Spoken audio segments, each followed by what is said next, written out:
DND number 4, Weeds Grow in Jesus' Name. Chapter 9. Eric eased inside the darkened room. He'd been told to stay away from her for a few days, but he had to see her. He had to know how he would react to her. He'd hurt her. He'd hurt the person he loved most in the world. 8 years earlier, he'd given his all to save her life twice. Once on the day a boulder held her captive underwater, and again the day he'd had to kill James Crane. All the horrible things he'd said to her over the past weeks were burned into his memory. None of it seemed real. It was as if a blurry movie played back in his mind, ending with this morning's deed. He remembered holding her against the wall. Her entire body trembled, and that had made him feel good. He remembered drawing back his fist. He remembered thinking how good it would feel to just let go and do it. He'd wanted to bash her face in for just an instant. Then Ricky stepped in. Thank goodness.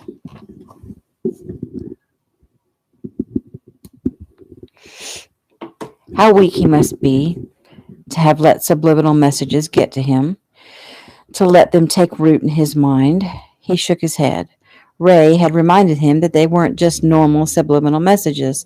They were combined with the synchrogram technology and embedded deep in his brain. He tried to take comfort in that. Looking toward the bed, he could see she'd kicked the cover off as if she'd been restless. The moonlight shone on her hair and the side of her face that was exposed. She was so very beautiful. He suddenly smiled at the thought. She's beautiful. She is. And sweet, and oh, dear God, what have I done to my Shelley? Never in a million years had he thought he'd be the one to hurt her. He blew out a breath to get control of his emotions, and she stirred. Suddenly, she sat up. And next thing he knew, she drew a startled breath and sprang out of bed. He stepped backward, his hands held up. I won't hurt you, Shelley. I won't hurt you. She drew back away from him, her eyes large with fear. It broke his heart that he was the cause of that fear. You're not supposed to be in here, she said, struggling to keep her voice from shaking. I had to see you. I had to see if... She waited, trying to figure out what he'd been about to say. To see if what? To see if you still can't stand the sight of me? The words were challenging, but spoken in a tiny voice. He sighed heavily. He had to be honest. It was the only way to regain her trust. Yes. And to see if you're okay. What do you feel? Shame. His answer told her it was the old Eric, but she was still afraid. Well, what do you feel about me? She asked, emphasizing the me. He started forward, but she backed up, and he stopped. I love you, Shelley, he said softly. Her lips trembled, her eyes filled with tears. She'd cried so much over the past few days, she thought there wouldn't be any tears left. I never thought, he continued, never, that I would hurt you, that I even could hurt you. I remember the things I've said to you, but it seems oddly unreal. And saying I'm sorry will never be enough. I know that. I understand that it wasn't really you. I know what they've said about the subliminal messages, but it was you. The words came from your mouth. I can't help but feel that you believe some of what you said to me. Well, that's logical. Of course, you could think that, yet the words didn't come from my heart. They came from my brain. Shelley, I realize there's nothing I can say to make you believe otherwise, but I'm hoping you'll give me a chance to prove myself to you. So, just like Dr. Chin said, boom, everything is better. You no longer have hatred for me. You no longer want to hurt me or cause me pain, not even a little. He was silent while he searched his mind and heart for the truth, and finally he looked into her eyes. I feel only remorse and sadness. And that, of course, is what Tommy wanted. He accomplished his purpose, and I was weak. Well, Dr. Chin says that you were incredibly strong. He says you protected me as much as you could. I can't imagine what you've been through, what you must have been thinking, Shelley. I wondered why you'd stop loving me. I wondered what was so wrong with me that I would fail at 2 marriages. And then I wondered if I had enough money and clout to get custody of Jeffy. He winced audibly at the last statement.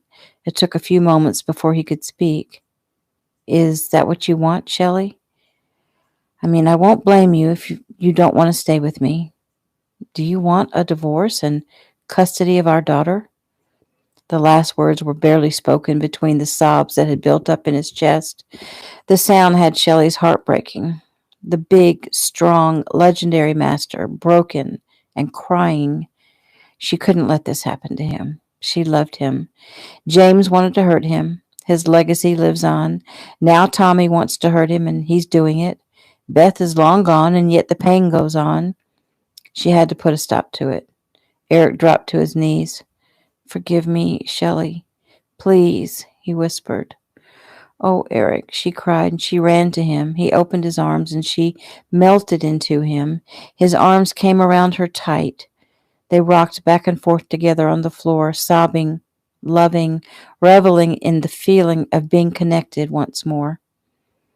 He didn't know how long they'd been there on the floor. He didn't want to move for fear of breaking the bond.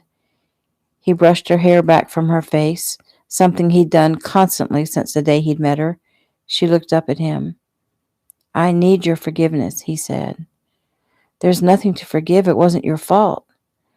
I should have gotten help. I should have realized something wasn't right. Thank goodness my son was on top of things. Well, if you want to play guilt games, try this one. I shouldn't have brought that girl into our home, into the place where our family is safe. She could have done so much worse. Who knows what she's capable of? It was my fault. You didn't want her here, but I insisted. It was me. Can you forgive me? Well, you were doing what comes naturally to you, Shelley, being a loving, nurturing person who just wants to help.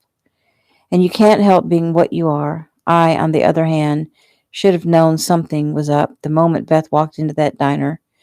It was no coincidence. There are no coincidences. She snuggled her head up under his chin. Is it really over? Are we back? Well, honestly, I don't know if it's over. I'll take each minute as it comes. I just hope you don't give up on me. I almost did. Well, if you were thinking over custody of Jeffy, I'd say you were there. It's not that I don't believe in you, Eric. It's me. It was so easy to slip right back into the me that you met 9 years ago, weak and unsure of my worth.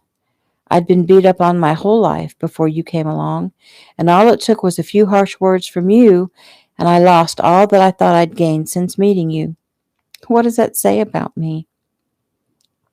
He rubbed her back. Oh, honey, you've been taught by me, trained by me, loved by me, protected by me. And when I speak, you listen. You listened even when those words were harsh and cruel. It's such an odd situation. It was actually brilliant of Tommy. Brilliant. Of course, he had many years in prison to plan and think. She looked up into his face. I'm just so glad it's over. Yes, he said. Yet his thoughts were completely different. Tommy Crane had 8 years in prison to plan his revenge for his brother's death. They'd been naive to think that he hadn't planned something. He'd been stupid to not recognize Beth as a threat. Certainly Tommy had more planned than sending one small girl to wreak a little havoc. Right now, though, he had to concentrate on getting his mind right and putting his marriage back together, and that would begin with kissing his wife, something he hadn't done in over 3 weeks. She was looking up at him, still somewhat fearful, but also obviously hopeful that all the pain is behind her. He knew he wasn't supposed to be there. They were both acting against doctor's orders. At the moment, he didn't care. He cupped her sweet face in his hand. Oh, Shelley, I do love you. His mouth touched hers softly at first, then more firmly. She sighed into him, and her tears began to fall anew. No more tears, Shelley. No more. She reached up and wrapped her arms around his neck. She pulled away and touched his face. You don't feel any animosity? None. No. Only sorrow and guilt and shame. Eric, I love you. His answer was to stand, scoop her up, and carry her to bed. New scene. At Monday night dinner, the table quieted as Eric approached. He stood at the head of the table and looked over the people he loved. Mark and Joey, Ricky and Bree, Jeffy and Shelley, Justin and Jason, Angel and Kimmy. Each looked up at him with expectations on their faces. What would he say to them? What could he say? He felt so much shame, yet he had to say something. His voice broke. Joey stood quickly. Eric, Master Kino, I have something I'd like to say. He paused and looked around at the others. I wanted to thank you, sir. We knew it wasn't you. We were very slow about sorting things out, and if not for Ricky, things would seem pretty dismal right now. Well, then thank Ricky, he said softly. I have. We all have. But still, we wanted to thank you, too, for being so valiant in teaching us all these years, for showing us how to live and how to fight and how to be honorable in all our actions. It was actually your teachings that have held us together during these weeks. It was your teachings that gave Ricky the ability to figure things out. It is because we all love you and honor you so much that we stayed strong. We hope you don't think that we blame you in any way for Tommy Crane's treachery. You were a victim, sir, and I feel, as do the others at this table, that you should not ever apologize for being a victim. Eric smiled at the young man, his eyes glistening with unshed tears. Joey, you've become quite eloquent, haven't you? It's that drama club thing, Mark said. Eric smiled. Did it seem as if I was about to apologize? Yes, sir, it did, Joey said. He nodded. And so I was. I must correct you on something, though. I have to apologize for being a victim. I was careless and lazy, and I should have known something was up. I can say those words 100 times over the next few days, and it won't change anything, will it? So we won't focus on what was past. We will focus on the present moment. I'm grateful for my son for putting two and two together. I'm grateful to my wife for accepting me back into her good graces. I'm grateful for all of you and how you believed in me even when things seemed so dark. I am humbled by this experience and by your love. He reached down and took Shelley's hand and raised it to his mouth and kissed it. And then he shook Joey's hand and bowed to him, and they sat. And Eric watched as everyone passed plates and bowls. The pleasant clicking of silverware against the china was music to his ears. The normalcy of sitting together with his family was comforting, and it was broken by the next comment. Do you smell something burning? Jeffy said. Shelley's eyes opened wide, and she glanced at Eric and started out of her seat, and he pulled her down. I'll get it. He came back to the table with a basket full of rolls, black on the bottom. If you use your knife to cut the black off, you'll never know the difference. You're funny, Daddy, Jeffy said. You're funny looking, Ricky teased. Not as funny looking as you, Mark added. Oh, yeah, you want to settle this in the ring, Ricky asked. Any time, any day, Master Kino, Mark retorted. You need some help, you just let me know, Joey lent. What makes you think I need help, Mark asked. I think you need help, Jason said. I got 50 on Mark, Justin said. Eric smiled. His eyes met Shelley's and he winked. Back to normal. Almost. New scene. After dinner, once Jeffy and Kimmy were settled watching their favorite movie, Eric called the rest of the family together. I know Jason needs to get his family home. It's a school night, but I felt we needed to have a quick meeting about some things. It occurred to me that Tommy had a lot of years in prison to plan his revenge. So far, he's been pretty innovative. I don't know what it is about the Crane brothers, but they keep surprising me. I never saw it coming when James attacked Shelley all those years ago. I never saw it coming at the cabin when he showed up. It seems the few times I've let my guard down, they're always right there. And now I've let someone into my home, and she was able to hurt the people I love. I understand it was her that leaked the news about Ricky and Bree being a couple. The news got Joey into a fight and got Jeffy pulled out of school and made Mark miss an important game. All hurtful things. She definitely wreaked havoc. Thank goodness she wasn't able to do any real damage. Mark and Joey eyed each other. Bree and Ricky did the same. No one else knew of the possible real damage Beth had done to Mark. What I'm getting at is, I don't think he's finished. Planning a few good pranks is not lethal, and I have to think that his plans are lethal. So until we can figure things out, I say no one leaves the house alone. Mark and Joey stay together. Shelley, Bree, this goes especially for you two and Jeffy. Don't let her out of your sight, Jason. Jason, I'd say the same for Angel and Kimmy. Jason nodded. And so what do we do now? Ricky said. Just sit and wait? Because I say we pay him a little visit. And do what? Beat him up, Eric said. Sure, that's good for a start. I'm with him, Joey said. Eric raised his eyebrows at Ricky. You see what you're teaching this kid? Ricky heaved a sigh and sat back. Eric turned to Joey. Ricky was a great kid, Joey, but he was a lot like you, hot-tempered. It took us a long time for him to conquer that. Apparently, there is still some work to do. He sighed and looked at the rest of the family. We don't break the law, Eric said firmly. Not yet, anyway. Ricky smiled. So, Eric continued, that was really all I had to say, but it appears that we have one last piece of business to attend to. He turned a piercing gaze on Mark, then Joey, then Bree, and finally Ricky. Who wants to go first? Eric said. They looked back and forth, feigning ignorance. Do you think I didn't see the covert glances? Ricky sighed. There was no use trying to hide it. We didn't want to put more on you and Shelley, not since you were under such strain. Eric nodded. I appreciate that. I appreciate the way you stepped in and took care of everyone, but I think it's time to clear the air. What haven't you told Shelley and I? Ricky glanced at Mark and turned back to his father.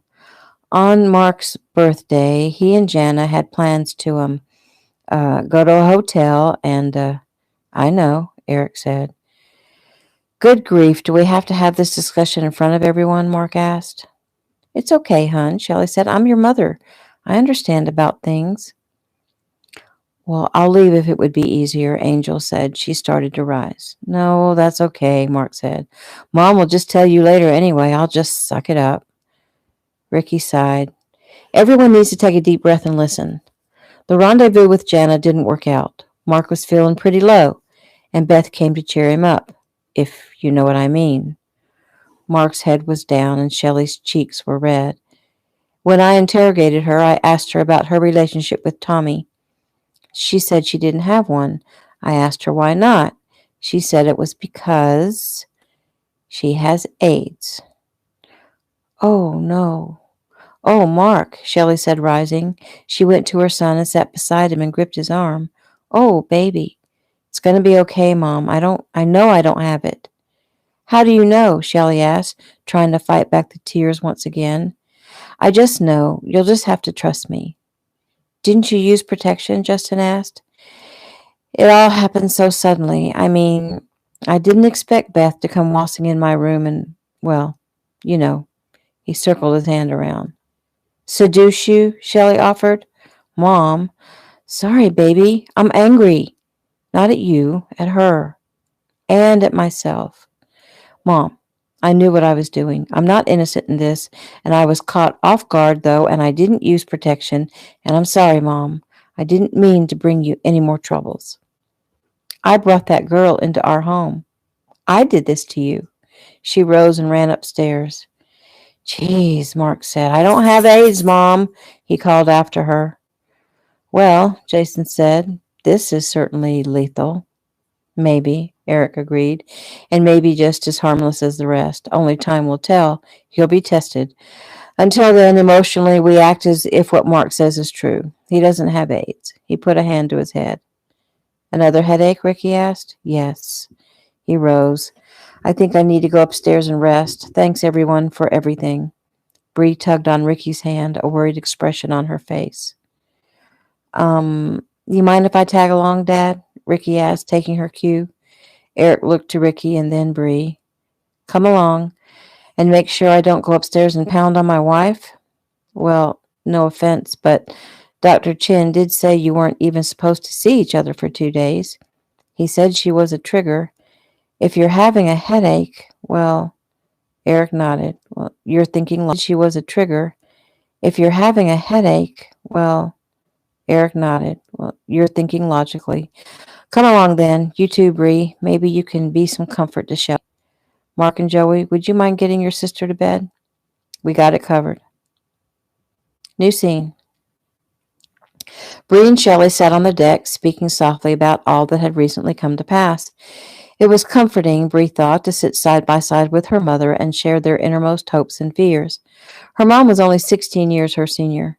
They'd sort of grown up together, and at this moment she looked like an angel with the early morning light playing on her golden hair and lashes.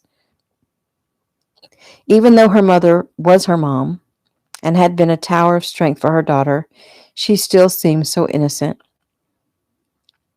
While Bree thought of herself as being seasoned and tough, notwithstanding her mom was tough too, in a gentle sort of way. Bree loved her dearly and truly cherished the time they spent together. Out on the beach in front of them, Eric and Ricky moved through bojutsu, forms using the bow staffs. They moved beautifully in sync. It didn't matter how often Bree had seen them do their thing, it still impressed her. She peeked over at her mom. Mom, would you do it all over again? Do what? You know, marry Dad, have us kids. Of course. I couldn't live without you kids, and if I hadn't been with your dad, you wouldn't exist, so I have to say yes. Everything that's happened in my life has led me down the path to where I am, and I am so very happy to be where I am. Your dad and I had problems, but they made me strong. Do you hate him? No, of course not, honey. I love him. I care about him. He's your father. He's a good person, Mom, but you're a good person, Mom, but what I want to ask is, he made you unhappy, didn't he? Yes, but I didn't realize it at first. Because you were young and thought you were in love? Yes, and there was the physical thing, When a girl has her first sexual encounter, she tends to fall immediately in love. She doesn't see the faults of the man who can make her body feel so good. Bree sighed. And that's why you married Dad? Shelley laughed. Well, besides thinking I was head over heels in love, I married your dad because I was pregnant, and my parents and brothers and your father seemed to think it was the best thing for me. So you sort of had your life dictated to you.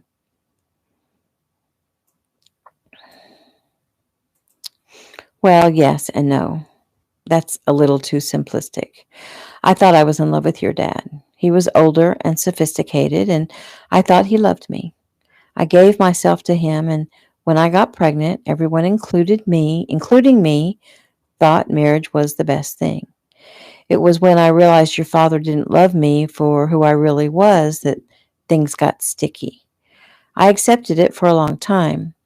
I think I didn't even realize how things were until that day in the park. But being raped and then my own husband treating me so callously, it woke me up. It took something that drastic to be the catalyst that made me stand up for myself and to finally do something for me. That's what I don't want to happen to me. What? Get into a situation now that 10 years down the road, I have to figure out how to get out of it. Bree, you can't live like that. That's living in fear. You can't be too afraid to experience life for fear you may make a mistake or change your mind. You'll die an old, lonely person.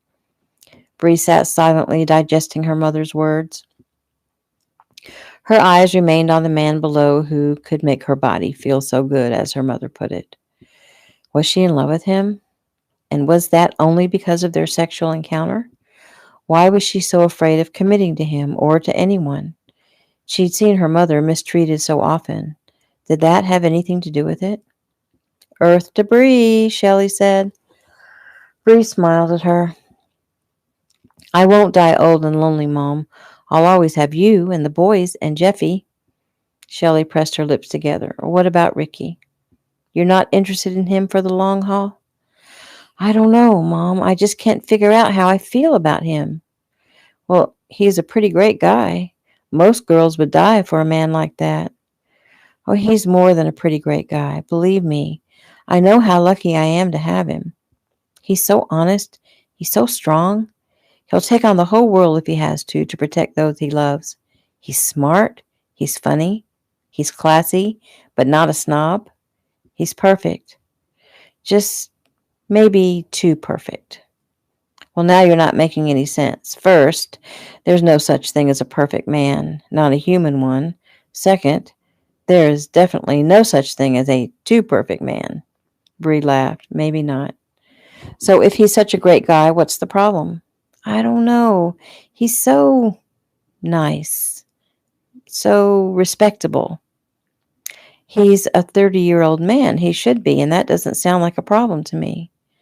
I know. That's why I'm having such a hard time figuring out why I feel the way I do. She glanced back out at the men. Gasping, she stood. They're fighting. Shelley grabbed her hand and pulled her down. They're sparring. Well, it looks real enough. They're pounding on each other. Shelley shrugged. It's a guy thing. I think they get off on the pain. That's what Ricky says about me. What do you mean? He says I get mixed up with the bad guys because I'm attracted to the pain they cause me, the danger. He said little girls subconsciously go looking for their fathers, and if their fathers treated their mothers bad, then they look for someone to treat them bad. Shelley nodded. Ricky has a point. Bree shrugged. Sometimes he sounds so, I don't know, smarty pants. Wow, Bree, your pride is definitely showing. Eric is a psychologist, and what Ricky said is probably something his dad told him. Bree sighed. That reminds me. How are your sessions with Dr. Chin coming along? Good. Eric still has some headaches. The last session, Dr. Chin put Eric under a drug-induced hypnosis. Well, that surprises me. Why use drugs? He wanted to make sure he was completely under. He gave Eric his own version of self-talk, things to counteract any remaining negativity. So, does Eric seem better? Well, he seems much better in the way he treats me. Back to normal. It's just that he seems a little down, maybe depressed, and that's not like him, so it concerns me. Bree reached out and squeezed her mother's hand. Maybe it's a longer, slower process than we realized. Maybe. New scene. Call Jason, Ricky commanded of the dash phone in his car. Yo, Ricky, Jason said. What's up? Do you want to be my last known communication, or do you want to join me? Jason sighed. Here we go again. What danger are we courting today? I'm paying a visit to Tommy. Rick, your dad said... My dad said we won't break the law, and I don't intend to break the law. I just want to have a little talk. How'd you get the address? I told you I could get it. It helps to have a PI for a friend. Steve will be joining us. That is, if you've decided to come. Are you going regardless of what I say? That's correct. Well, then I'm coming. Someone has to keep an eye on you. All right, I'll meet you there. You might want to call Justin and have him be last communication.